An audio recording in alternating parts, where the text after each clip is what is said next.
qarış. Səmənə səyə gülə vuruldum. Soban tütəyinin şirin səsindən gah bəmə, gah da ki zilə vuruldum.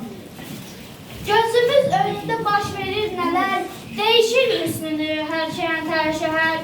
Hər anın şöhrəti günə bərabər, ayları başlayıb ilə vuruldum.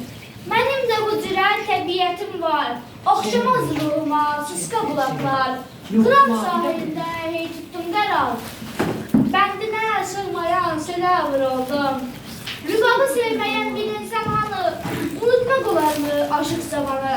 Sevsəm də tarı çamanı, sədəfli sazlarda telə vuruldum.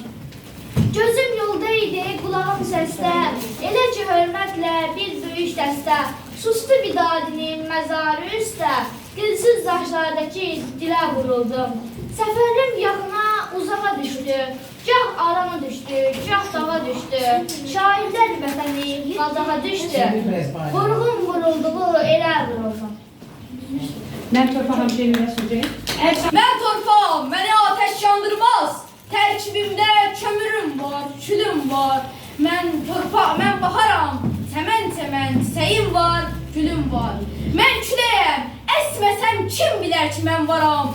Mən buludam, səhraları susuz görüb ağlaram. Mən ürəyəm, döyünməsəm ölərəm. Mən insanam, sadə insan əlinin yaratdığı nemətlərlə öyünməsəm ölərəm.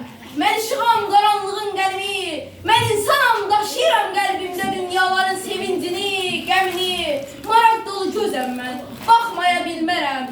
Qarlı dağdan süzülən çayam mən, axmaya bilmərəm. Mən insanam, vətənim var, elim var.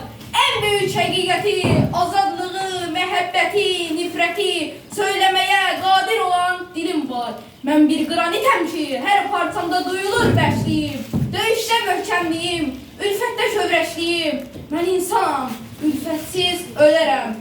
Məhəbbətsiz, nifrətsiz ölərəm. Mən bulağam, tapşırıqla axmıram. Mən həyatam, həmişə yoldayam, ürəkdəyəm, arzudayam, nəfəsdəyəm, baxışdayam, ürəkdəyəm.